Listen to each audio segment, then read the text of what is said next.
आपराधिक कानून में किए गए बदलावों के बाद हाल ही में सुप्रीम कोर्ट की तरफ से केंद्र सरकार को यह सुझाव दिया गया था कि अपराधी को जमानत दिए जाने को लेकर अलग कानून बनाया जाना चाहिए। इस मामले पर केंद्र सरकार की तरफ से अपना जवाब कोर्ट में दिया गया है। उन्होंने ऐसा करने से साफ इनकार कर दिया है। केंद्र सरकार के हल्फनामे में सुप्रीम कोर्ट को बताया गया कि ऐसा करने की कोई जरूरत नहीं है। कहा गया कि नए आपराधिक कानूनों में प्री ट्रायल डिटेंशन और संबंधित मुद्दों के बारे में चिंताओं का पर्याप्त समाधान है। इस निर्णय के बाद दिल्ली के पूर्व सीएम अरविंद केजरीवाल व अन्य राजनीतिक दल के नेताओं की मुश्किलें बढ़ सकती है। केजरीवाल को दिल्ली शराब घोटाले में 6 महीने जेल में काटने पड़े थे। सुप्रीम कोर्ट का मानना है कि लंबी कानूनी प्रक्रिया के दौरान अपराधी को प्री ट्रायल के दौरान ही काफी वक्त जेल में गुजारना पड़ा है। इस पर कानून के दुरुपयोग की संभावना जताई गई। भारतीय नागरिक सुरक्षा संहिता BNSS 2023 को संसद द्वारा पास किए जाने के बाद इसे पिछले साल जुलाई में पूरे देश में लागू कर दिया गया था। केंद्र सरकार के हल्फनामे में कहा गया कि BNSS का अध्याय XXXV या 35 व्यापक रूप से जमानत बांड या संबंधित प्रक्रियाओं के लिए रूपरेखा तैयार करता है। लिहाजा इसे लेकर अलग कानून की जरूरत नहीं है। क्योंकि भारतीय नागरिक सुरक्षा संहिता BNSS 2023 के अध्याय 35 में जमानत और बांड से संबंधित प्रावधान पर्याप्त माने जाते हैं, इसलिए जमानत पर अलग से कानून लाने का कोई प्रस्ताव नहीं है।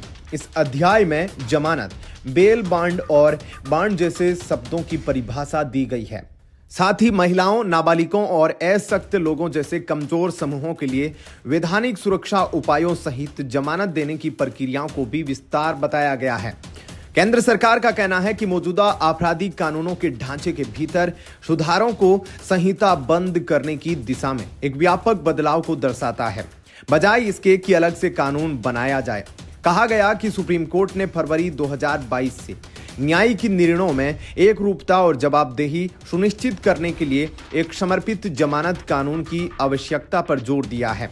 सरकार का मानना है कि BNSS के तहत प्रावधान इस उद्देश्यों को पर्याप्त रूप से पूरा करते हैं।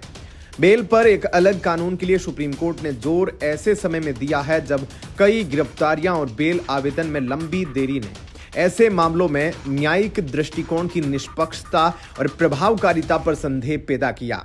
सुप्रीम कोर्ट ने पिछले साल ऐसे कई हाई प्रोफाइल लोगों को जमानत दी जो लंबी कानूनी प्रक्रियाओं के चलते लंबे वक्त काफी वक्त जेल में बंद थे। इनमें कुछ मामले ऐसे भी थे जहां अधिकतम सजा का प्रावधान 7 साल से भी कम है। ऐसा ही एक मामला मोहम्मद जुबैर को जमानत से जुड़ा है, जिन्हें उनके पुराने ट्वीट के सिलसिले में गिरफ्तार किया गया था। इसी तर्ज पर अरविंद केजरीवाल ED से जुड़े एक मामले में लंबे वक्त तक जेल में रहे। क्या कहना है आपका इस खबर पर? कमेंट सेक्शन में अपनी राय जरूर बताएं। वीडियो को लाइक, शेयर और चैनल को सब्सक्राइब जरूर कर लीजिएगा। बने रहिए लाइव टीवी न्यूज के साथ। धन्यवाद। जय हिंद।